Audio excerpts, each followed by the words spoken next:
Hey folks, this is Best in Slot and welcome to our free update highlight video for Jurassic World Evolution 3. Today with the release of the Wetlands pack, there's a brand new free update for every single player, regardless of whether you buy the DLC, and this felt like the best place to start because this for me is the highlight of the pack, of course. This is the new Swamp Cypress brush, and as you can see, it creates some pretty spectacular environments. All you have to do is paint this in, and what you get is this lovely rays of sunlight kind of breaking through the auto-populated mist. As soon as you paint with this brush at all, the mist just pops up. I'm going to show you that in action for yourselves. So we're going to come down here, we're going to come down here to the bottom, and that is our new Cypress Swamp brush. So as you can see, nice big flat open area. We're going to click, and then as we do that and we speed up time a little bit, you'll see straight away there the mist popping up. So you'll all get access to this automatically. It looks really cool at night time as well, especially when you get some like decent lighting on it. You get the moon behind the swamp cypress trees.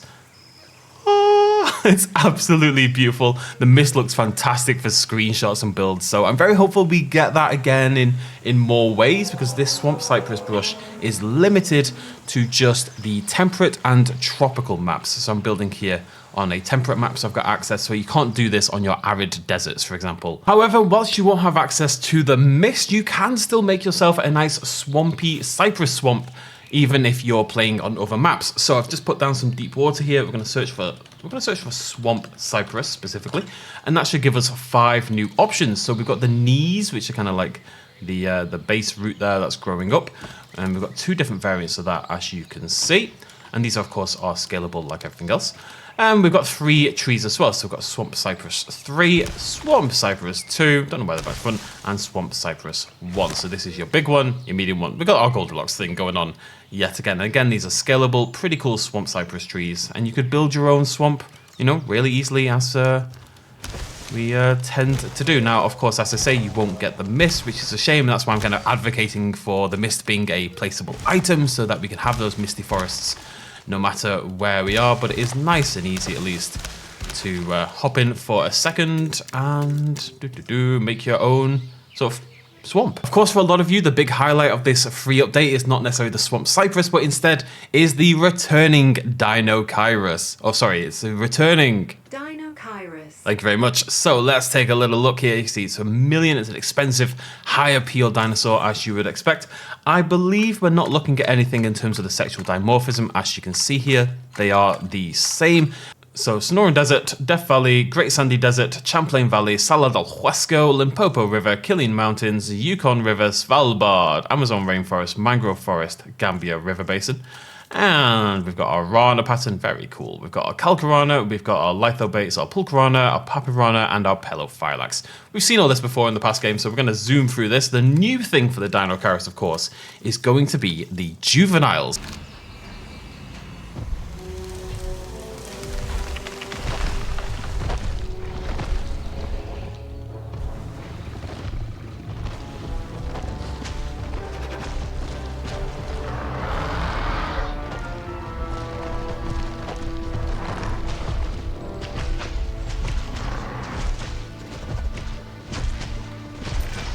The DEINOCHEIRUS is an impressively sized ornithomimosaurian, or ostrich dinosaur. And it certainly does bear a passing resemblance to ostriches, considering its beak, feathers, and long neck. But I would emphasize passing resemblance. I've certainly never seen an ostrich this size, or with arms like those. So just able to confirm that, because there was some curiosity about this beforehand, the DEINOCHEIRUS does indeed swim through deep water. There it is, paddling away, looking absolutely beautiful. So that's a brand new behavior for our omnivorous DEINOCHEIRUS. I'm also very curious to see if they'll feed, because they're omnivorous of course, will they feed from the water in the way that our, say, Spinosaurids do? So we're going to be keeping an eye out for that as well. Another thing I want to quickly point out is it looks to me, this got pointed out on the subreddit the other day from the previews, but it looks like now it's hard to do this without a proper direct comparison. We really need to go back and get the models or get the texture files, but it looks like the scales around the face have been improved quite a lot in quality. These are quite blurry and quite not so distinct on Jurassic World Evolution 2, and here actually lots of vivid detail. Really looks really, really good, really nicely textured, really nicely modeled. Oh, well, there we go. DEINOCHEIRUS feeding from the deep water. So not a requirement. There are some others that will require this for their feasting, but there it is. There it is. Very, very cool. Dunking its head under, waiting, watching, hunting until it spots an appropriate fish and will indeed hunt. And actually graze as well, as you can see. So it snapped up a fish and then it's doing this omnivorous behavior. That's a really nice attention to detail. Really emphasizes that omnivorous nature in a way that I didn't expect. We see this happen out again. I think the underwater look in this game needs a little bit of love though. This looks a bit funky to me. Grabs the fish, lovely jubbly, swallows that down, you greedy little goose. As you would expect, DEINOCHEIRUS requires a large nest, so I'm going to plop one of those down. It looks fantastic. I will say I've seen some people very optimistic about this. Just because we're getting DEINOCHEIRUS back for free, don't expect all the other DLC dinosaurs to return for free. I think this would be a really nice way to do it, to start bringing some of them back in these separated free updates. But at the end of the day, I think this is more a post-launch thank you support sort of thing rather than indicative of what's going to happen with all the other DLC dinosaurs we are missing. So I'm not going to rule it out that we'll get a few more of them. I think we might get one or two more, but I definitely wouldn't expect all of those missing dinosaurs to return in this format just before people get a little bit ahead of themselves potentially. There we go.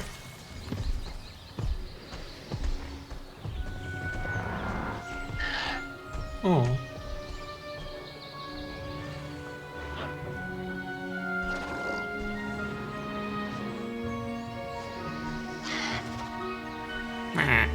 Very, very.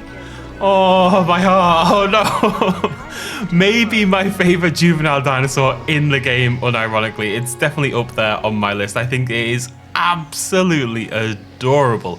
We obviously don't see many feathered, it's not quite a herbivore, we don't see many feathered, non-carnivorous dinosaurs. So being able to make this chunky little feathered thing, giving itself a little scratch there, make it look so cute. It looks lovely. It really does. It's up there as my absolute favorites. We can see the juvenile to adult social animation in the meantime.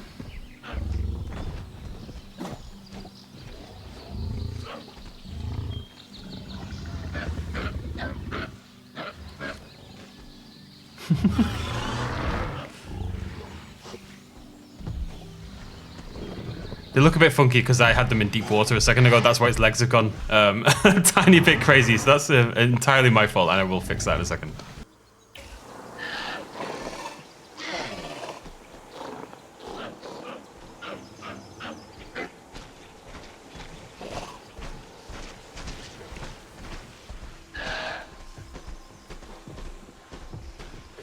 Cute little animation there, a little bit of nuzzling, a little bit of grooming each other. No play fighting with the DEINOCHEIRUS, it's more just, you know, you're a baby, I'm a baby, let's hang out and do baby things. Of course, that is not the only change though. We have some other free updates, including new biomes on the generator. So we're on the island generator here, and now we've got tropical as per usual. We've also got temperate, we've got Mediterranean, and we've even got desert. We're gonna go with Mediterranean because that felt like the big miss to me personally. Now we can make our own Maltese style islands, but there's a few more changes than just the new terrains as well, the new biomes. So we're gonna test some of those out in just a moment. So as you can see, we have a new beaches button. So that's right now in the middle. Let's knock that right down to the bottom and see how that shifts. Okay, so the lower the beaches one is, I think it's the more cliffy things get as it stands. So if I up this right to the top, as you would expect, yeah, you can see it flattens the outskirts of the island around here. So the more beach you have available, the more you're going to get these like little swaves of beach that sort of lead down into the water like this. This is a really nice example right here. Let's grab this one and test it out. So there's been a few other changes as well. The Mediterranean is awful for this because it's so bloody bright. Now, one of the things we can do that we couldn't do in the past is add statues onto our beaches. So let me pick a big, I say a big metal statue. So as you can see, we can now build. I mean, I can build over there. Why can I build over here? Is that a bug? Am I meant to be able to build everywhere? Maybe I am. So maybe scenery is now actually completely open. It's not just the beaches. I mean, the boundary is there, so I don't really know what's going on, but it looks like they've opened up the scenery aspect specifically. Tell you what, let's grab a blueprint because that'll show it off a lot more. Let's grab one of our new wetlands blueprints for those of you who've got the pack. Yeah, see, that's outside the buildable area. as you would expect. But some of the scenery items aren't. I think it's really interesting. So I mean, I don't have any mods installed. I don't have a free build installed. I don't have the island generator expansion installed. But it does look like you will be... This is quite fun, actually. It does look like you will be able to put some of your scenery items out here in the middle of the water, like so. This one just must have something like a bench or something included. It does have chairs and stuff there at the side that's stopping it being built over here. But even if you want to do that, of course you can now, as you can see, build that right here on the beach. So that's opened up. Now, how far does that go? We can, as you can see, it's not just scenery items. You can build enclosures. And in terms of our terrain, you can model this a lot more now with these beach areas. Remember with the waterways? I don't think this has a single waterway, so I'll have to show you that in a second. They've changed a little bit as well, but it was limited in the past. But now we can actually modify all this terrain, move it around. So that image we saw beforehand of the compy on the beach wasn't trailer bait. It was completely legit. And you can now just have your dinosaurs right here on the beachfront, which is pretty cool. And we can delete the fence. And then as you can see, there goes our beachfront Acrocanthosaurus just walking happily around the beach. So yeah, tons more freedom already. Being able to put scenery items in here is really cool. We could maybe do some boats coming in. You could build, if you're doing like a Jurassic World kind of thing, you could now build the docks, the ship landing area. You'd call it a dock, really. You could build a dock coming out into the water. Yeah, definitely a huge... Acro, buddy. Where the heck have you gone? Wait. Oh, you're over there. Yeah, tons more freedom now. Same deal on our temperate map, so we can up the beaches. As you can see, lots of lovely beaches down there, and assumably we'll be able to then build up into here. It does seem to kill the waterways quite a lot, so I'm going to up the water as well, and then bring the beaches down. Okay, so let's take a look at this as well. So usually, and as you can see, that's still the case, you're limited to these spaces here. These massive fronts, if you don't have the beaches, these big chunks of land are your limitation in terms of proper building we can do. So we probably still can't, yeah, as you can see, you still can't do that. So the beaches actually probably give you quite a lot more room to build with. Probably worth considering. However, the difference now is that hopefully what we should be able to do, if I grab a blueprint, is, yeah, as you can see, even though we can't do the terrain in here, we can now put scenery items in the water. So you're not going to use it for your exhibits and stuff, but you can now build a bridge across if you wanted to. You could fill it with statues, you can fill it with whatever the heck you wanted. It's just a nice little change, makes the waterways a little bit more interesting, if nothing else. You could do, I don't know what else you'd do. I don't know what you do with it, but it's interesting that you can do it at all. It's definitely a positive change. Personally, I'm off the side that, you know, the beaches are now the way to go. I think that's going to be really, really helpful and give you a lot more room to work with. But it means if you were doing this kind of thing, you know, if you've built an exhibit here, and yeah, you can't build any further than that, but your scenery can now sort of drop into the water. You could build like a quasi-dock again. You could build like a quasi-lagoon or something like that. So a lot more freedom.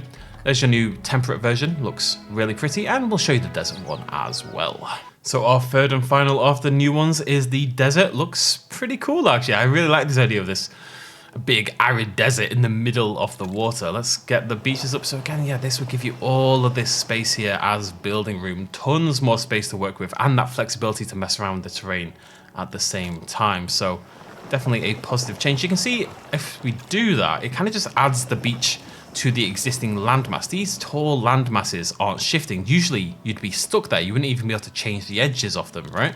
So if it was like this, I can't build down here. I can't change what this cliff looks like. So if you instead make that into a beach, you suddenly can edit these a little bit more. It really gives you a lot more freedom. I'm sure sometimes you'll still want to use those cliffs, but I've got to say the beaches are definitely a hugely positive change. The ability to add more of them and to build on them properly, as we've just seen. Not just scenery items, but full-on exhibits. Very, very cool. There are two more little quality of life features I want to show you as part of this free update, and that should then be our lot. So one of our new things is a new management view. If you come down here and we got a new obstructions one, you can see where your dinosaurs can move, basically. So you can see where your guests can move. I don't really have any guests, but there you go. You can see what the guests can't get through. So this would have actually been really helpful because I only realized this week, but my guests haven't been able to get into my Elderwood Park at all. I did wonder why there was no humans, and it's just because there's just a little bit too much stuff here, so it's creating a barrier at my arrival point. So now if you go into this mode, if your guests can't get somewhere, if your ranger patrols can't get somewhere, etc., this is a really good way to check that out. You can see again, vehicles have the same kind of deal, so it makes it really obvious where your patrols can get to and where they can't. This is a very, very helpful feature, to say the least. And of course with dinosaurs as well, if you wanted to make a sort of natural enclosure, you can see which dinosaurs are blocked by regular things, and you can see which dinosaurs. It says semi-aquatic only. I think that's really meaning, so this is like deeper water. So semi-aquatic dinosaurs can move through the yellow, but your regular dinosaurs can't. So the yellow is a boundary for all your others. And our other quality of life change is a new copy path option. So say you've built a beautiful path like this one right here. We can now click path, we can click copy style, and as you can see, it now puts like a little white boundary around the path we've selected. So you can see here that white bar there along the side. So if I click there, boop, that will then copy that. And then if I tick replace on, as you can see, we can then very easily grab our necessary path work. Very, very handy. And if I decide that this is a very terrible idea, which I probably would, we can copy that, click, and then with replace still on, we can go along and we can tick along here and we can remove the blood path basically. So that would be our other quality of life change. And that is it for the free update, as far as I know. Those are definitely the headline features. I'm sure there's more quality of life and bug fixes and stuff like that going on as well. But big positive change. Not a massive free update, I would say, in general, but the addition of DEINOCHEIRUS definitely makes it feel more sizable. You know, how often do you get a brand new dinosaur, brand new inverted commas, in a free update? Very, very rarely. New scenery pieces, new wetlands brush for tropical and temperate biomes, 3 new biomes on the island generator, and that beach slider is a big deal as well. That's about it from me. Let me know what you think about the free update, which is your favorite aspect of this free update, and what do we need in the next one. I'm so curious as always to see where they'll go from here. Thank you very much for joining me today. I'll see you lovely folks very soon. Come back tomorrow for my first build with the wetlands pack. Hopefully something that's going to be very useful to all of you at home. We'll have to wait and see. Thanks for joining me. Cheers much of as always. Bye-bye.